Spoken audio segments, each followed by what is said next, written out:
সময় ফুরিয়ে আসছে, কিন্তু এখনো চূড়ান্ত হয়নি কোনো দলেরই ৩০০ আসনে প্রার্থিতা। মনোনয়নপত্র দাখিলের আগে শতভাগ চূড়ান্ত হবে কিনা নিশ্চিত নয়। নির্বাচনী আসন সমঝোতা নিয়ে অসন্তোষ আছে বিএনপির শরিক দলগুলোর মধ্যে। এদিকে জামায়াত ইসলামী ও সমমনা দলগুলোর মধ্যে আসন ভাগাভাগি নিয়ে আছে মতভেদ। সমমনা ৭টি দলের বাইরে দলটির সাথে আলোচনায় আছে এনসিপি সহ একাধিক দল। সময় যত গড়াচ্ছে নির্বাচনে রাজনৈতিক দলগুলোর আসন সমঝোতা তত কঠিন হচ্ছে। বিএনপি, জামায়াতে ইসলামী, এনসিপি সহ দলগুলো এখনও শতভাগ আসনে প্রার্থী চূড়ান্ত করতে পারেনি। জোটবদ্ধ হলেও নির্বাচন করতে হবে নিজ প্রতীকে।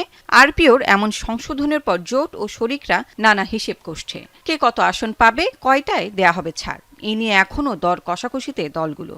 মুফতি রশিদ বিন ওয়াক্কাস, ইসলামী ঐক্য জোট। যুগপৎ আন্দোলনের শরিক ও সমমনা দলগুলোর সঙ্গে আসন সমঝোতা প্রায় চূড়ান্ত করেছে বিএনপি। ২৭২টি আসনে দলীয় সম্ভাব্য প্রার্থীর নাম ঘোষণা করা হয়েছে। বাকি ২৮টি থেকে সমঝোতার মাধ্যমে শরিকদের দেয়া হবে। যুগপৎ আন্দোলনের শরিক ও সমমনা দলগুলোর সঙ্গে আসন সমঝোতা প্রায় চূড়ান্ত করেছে বিএনপি। ২৭২টি আসনে দলীয় সম্ভাব্য প্রার্থীর নাম ঘোষণা হয়েছে। বাকি ২৮টি সমঝোতার মাধ্যমে শরিকদের দেয়া হবে। এখন পর্যন্ত প্রায় ১৪টি আসনে শরিক দলের প্রার্থীদের নামও ঘোষণা করেছে দলটি। যেসব আসনে সমঝোতা হবে সেখানে প্রার্থী দেবে না বিএনপি। যদি বোঝাপড়া থাকে অনেক কিছুই করা সম্ভব। এই তো এটা নিয়ে কিছু টানাপোড়েন আছে। সব নির্বাচনের সময় এরকম কিছু টানাপোড়েন থাকে, আপনি জানেন এটা। এবারও তার ব্যতিক্রম না, কিন্তু এবার আমরা একটু গুরুত্বপূর্ণ, বিএনপি যেহেতু বড় দল, তাদের আমরা বড় ঔদার্য আমরা আশা করেছিলাম। সরকার গঠন করলে সরকার কিভাবে বাকিরা অংশ হতে পারে তারা এটা বিবেচনার মধ্যে আছে। এরপরে সংরক্ষিত নারী আসন আছে। আপার চেম্বার গঠিত হলে উচ্চতর কক্ষ, সেখানেও একটা অ্যাকোমোডেট করবার সুযোগ আছে। কিন্তু ব্রডলি ন্যাশনাল পলিটিক্সে এখনো পর্যন্ত এক ধরনের বোঝাপড়ার জায়গাটা আমরা বাড়িয়ে তুলবার, অব্যাহত রাখার একটা সচেতন চেষ্টা বিএনপির দিক থেকেও আছে, আমাদের দিক থেকেও আছে।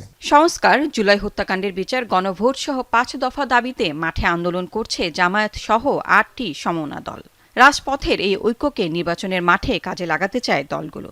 আসন সমঝোতাও প্রায় চূড়ান্ত। তবে এনসিপির সাথে আলোচনার কারণে খেলাফতে মজলিসের নাখোশ নিয়ে কানাঘোষা আছে। যদিও একে গুজব বলছেন জামায়াতে ইসলামের সহকারী সেক্রেটারি জেনারেল।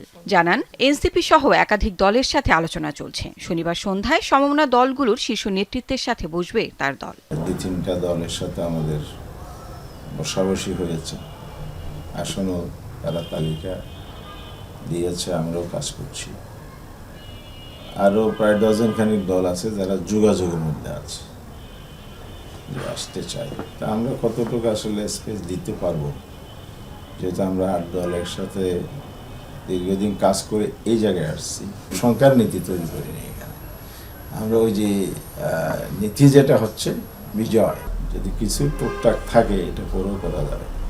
এদিকে বিএনপির সাথে এনসিপির আসন সমঝোতার বিষয়টি আলোচনায় থাকলেও দুই পক্ষের শেষ পর্যন্ত বোঝাপড়া হয়নি। জামায়াতের সাথে এনসিপির আলোচনা চললেও একটি অংশের এতে সমর্থন নেই। নতুন গঠিত জোটের মধ্যেও আছে আপত্তি। কতটা আসন বা কিভাবে কোন ফরম্যাটে এই নেগোসিয়েশনটা হবে এ ব্যাপারে চূড়ান্ত কিছু বলা যাচ্ছে না। সেটা হয়তো আরও কিছুদিন পরে। আলোচনাটা চলছে দুই তরফেই এবং অন্যান্য দলের সাথেও আমাদের আলোচনা হচ্ছে। আমরা আমাদের দলের স্বাতন্ত্র্য এবং আমাদের দলের যে ইশতেহার ইত্যাদিকে মাথায় রেখে এই আসন সমঝোতা কিংবা কোনো ধরনের আন্ডারস্ট্যান্ডিং সেটাতে আমরা যাব। মনোনয়নপত্র জমা দেওয়ার আগে কোনো সমঝোতায় আসতে না পারলে প্রার্থিতা প্রত্যাহারের আগেই সমাধানে আসতে হবে দলগুলোকে। লাভলি বিথি, যমুনা নিউজ, ঢাকা।